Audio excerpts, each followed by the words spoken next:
Praise Lord. Blessed മോർണിംഗിലേക്ക് നിങ്ങളെ എവരെയും ചേർന്ന് ഞാൻ സ്വാഗതം ചെയ്യുകയാണ്.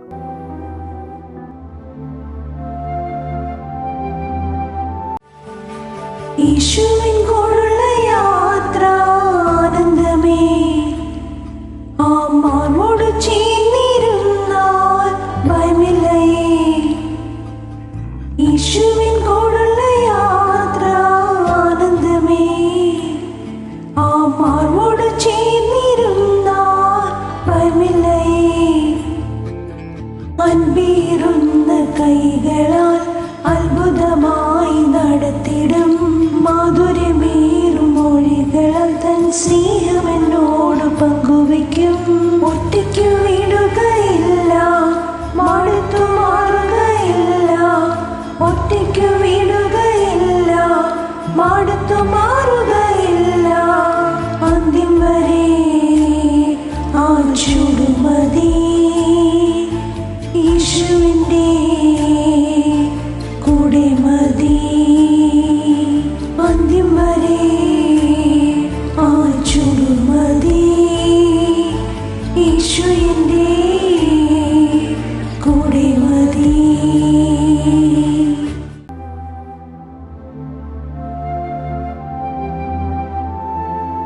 പ്രിയരെ, അനുഗ്രഹിക്കപ്പെട്ട ഒരു പ്രഭാതം കൂടെ നമ്മുടെ ജീവിതത്തിൽ അനുവദിച്ചു തന്ന വലിയവനായ ദൈവത്തെ നമുക്ക് ഒരുമിച്ച് ചേർന്ന് നന്ദി പറയാം.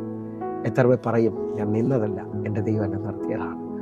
ഒന്നുകൂടെ പറഞ്ഞു കഴിഞ്ഞാൽ 2025 ഫെബ്രുവരി മാസം 11-ാം തീയതി വരെയും എന്നെയും എൻ്റെ കുടുംബത്തെയും കണ്ണിലെ കൃഷ്ണമണി പോലെ സൂക്ഷിക്കുകയും വിടുവിക്കുകയും ചെയ്ത വലിയവനായ ദൈവത്തിന് നന്ദി പറഞ്ഞുകൊണ്ട് ഈ പ്രഭാത ചിന്തയിലേക്ക് നമുക്ക് ഒരുമിച്ച് അടുത്തു വരാം. കരം പിടിച്ചെഴുന്നേൽപ്പിക്കുന്ന ദൈവം. പ്രിയരെ, പ്രാരംഭവാക്യത്തിലേക്ക് വിശുദ്ധ മാർക്കോസ് എഴുതിയ സുവിശേഷം 1-ാം അധ്യായം അതിൻ്റെ 30-31 വാക്യങ്ങൾ. അവിടെ ശീമോന്റെ അമ്മായിയമ്മ പനി പിടിച്ച് കിടന്നിരുന്നു. അവർ അവളെക്കുറിച്ച് അവനോട് പറഞ്ഞു. 31-ാമത്തെ വാക്യം. അവൻ അടുത്ത് ചെന്ന് അവളെ കൈക്ക് പിടിച്ച് എഴുന്നേൽപ്പിച്ചു. പനി അവളെ വിട്ടുമാറി.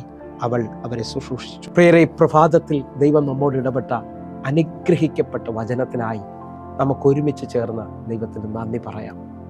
എൻ്റെ കൂടെ എത്ര പേർ ഈ പ്രഭാതത്തിൽ ദൈവത്തിന് നന്ദി പറയും?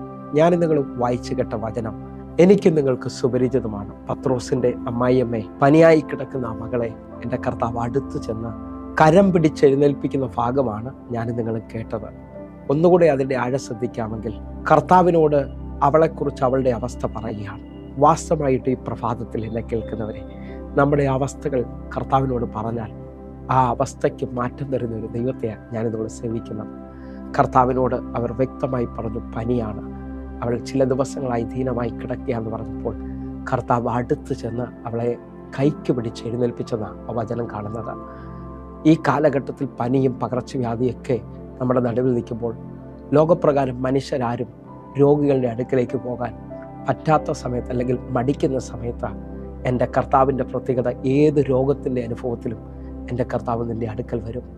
ലോകം എഴുന്നേക്കത്തില്ലെന്ന് പറഞ്ഞ അവസ്ഥയിൽ നിന്ന് കർത്താവ് കരം പിടിച്ച് എഴുന്നേൽപ്പിച്ച ആ മാത്രയിൽ തന്നെ, ആ സമയത്തു തന്നെ അവളുടെ പനി അവളെ വിട്ടുമാറി. നിങ്ങൾ വിശ്വസിക്കാമെങ്കിൽ ഈ പ്രഭാതത്തിൽ എൻ്റെ കർത്താവ് നിങ്ങളുടെ കരം പിടിക്കാൻ പോവുകയാണ്. ചിലത് വിട്ടുമാറും, കർത്താവ് നിങ്ങളെ എഴുന്നേൽപ്പിക്കും. എങ്കിൽ ഈ പ്രഭാതത്തിൽ ഞാൻ നിങ്ങൾ ശ്രദ്ധിക്കുന്നത് എഴുന്നേൽപ്പിക്കുന്ന ദൈവത്തെക്കുറിച്ചാണ്. ഹല്ലേലൂയ. ഏതെല്ലാം വിധത്തിലാണ് നാം എഴുന്നേൽക്കുന്നത്? ഒന്നുകൂടെ ശ്രദ്ധിച്ചാൽ, വർഷങ്ങളായ രോഗത്തിൽ കിടക്കുന്നവരുണ്ട്, നാളുകളായി എഴുന്നേൽക്കണമെന്ന് ആഗ്രഹിക്കുന്നവർ.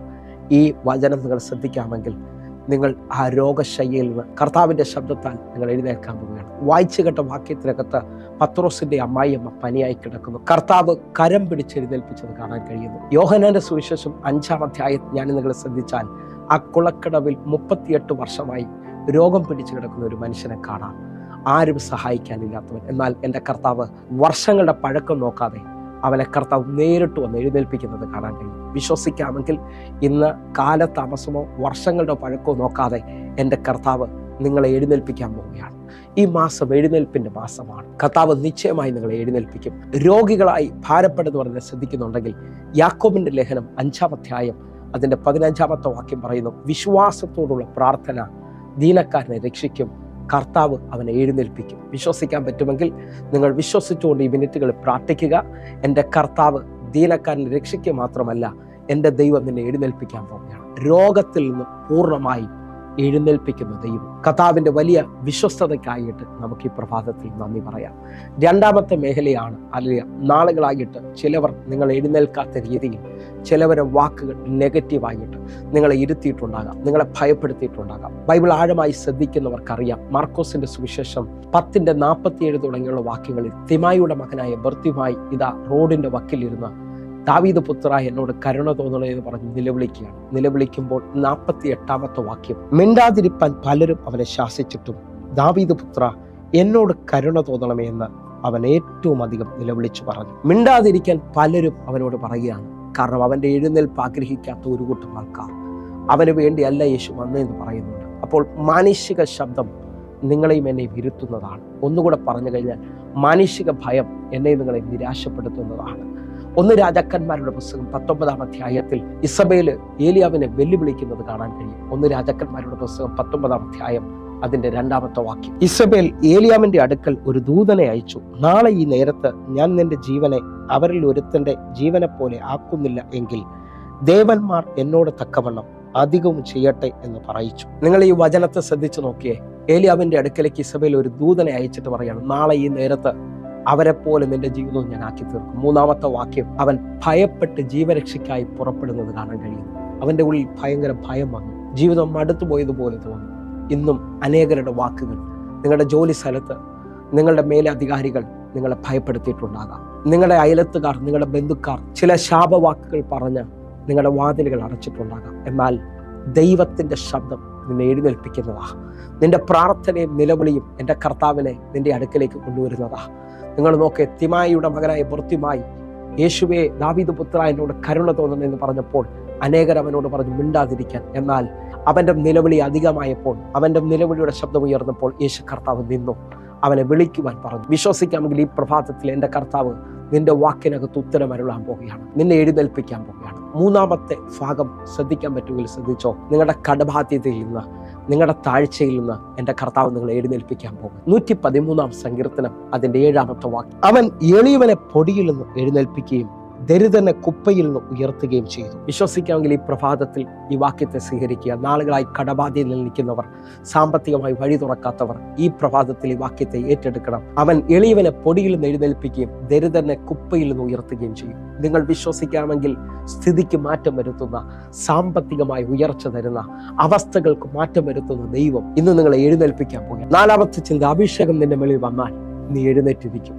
യെശയ്യാ പ്രവാചകന്റെ പുസ്തകം 40 അധ്യായം അതിന്റെ 31 വാക്യം, എങ്കിലും യഹോവയെ കാത്തിരുന്നവർ ശക്തിയെ പുതുക്കും, അവർ കഴുകന്മാരെ പോലെ ചിറകടിച്ച് കയറും, അവർ തളർന്നു പോകാതെ ഓടുകയും ക്ഷീണിച്ചു പോകാതെ നടക്കുകയും ചെയ്യും. നിങ്ങൾ വിശ്വസിക്കുന്നവരാണെങ്കിൽ അഭിഷേകം നിങ്ങളെ എഴുന്നേൽപ്പിക്കാൻ പോവുകയാണ്. യെശയ്യാവ് 60 അധ്യായത്തിൽ പറയുന്നു, എഴുന്നേറ്റ് പ്രകാശിക്കുക, നിന്റെ പ്രകാശം വന്നിരിക്കുന്നു, യഹോവയുടെ തേജസ് നിന്റെ മേൽ ഉദിച്ചിരിക്കുകയാണ്. അഭിഷേകം നിന്റെ മേലിൽ വെളിപ്പെടാൻ പോവുകയാണ്. ഒന്നുകൂടി ആഴം ശ്രദ്ധിക്കാമെങ്കിൽ അപ്പോസ്തല പ്രവൃത്തി 3 അധ്യായം അതിന്റെ 6 വാക്യം, അപ്പോൾ പത്രോസ്, വെള്ളിയും പൊന്നും എനിക്കില്ല, എനിക്കുള്ളത് നിനക്ക് തരുന്നു, നസറായനായ യേശുവിന്റെ നാമത്തിൽ നടക്ക എന്ന് പറഞ്ഞു. വിശ്വസിക്കാമെങ്കിൽ അഭിഷേകത്തിൽ നിറഞ്ഞ പത്രോസ് 40-ലധികം വയസ്സുള്ള അമ്മയുടെ ഉദരം മുതൽ മുടന്തലായ മനുഷ്യനെ കരത്തിൽ പിടിച്ചുകൊണ്ട് എഴുന്നേൽപ്പിക്കുകയാണ്.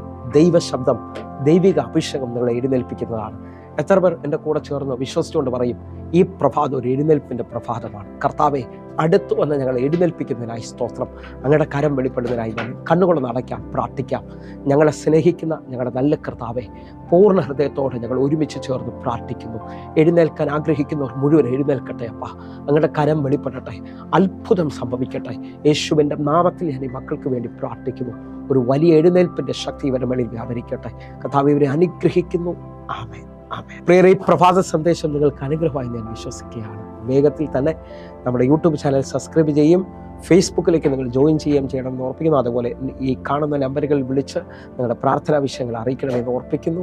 കർത്താവ് നിങ്ങളെ കൂടുതൽ അനുഗ്രഹിക്കട്ടെ. അതേപോലെ ഒരു ഗുഡ് ന്യൂസ്, എല്ലാ ദിവസവും ഇന്ത്യൻ സമയം വൈകിട്ട് 6 മണിക്ക് നമുക്ക് സൂമിൽ ആരാധന നടക്കുന്നു. നിങ്ങളുടെ പ്രാർത്ഥനാ വിഷയങ്ങൾ നേരിട്ട് പറയാൻ കഴിയും. അതേപോലെ ആരാധനയും വചനധ്യാനവും ഉണ്ട്. നിങ്ങളെ ഞാൻ ക്ഷണിക്കുകയാണ്.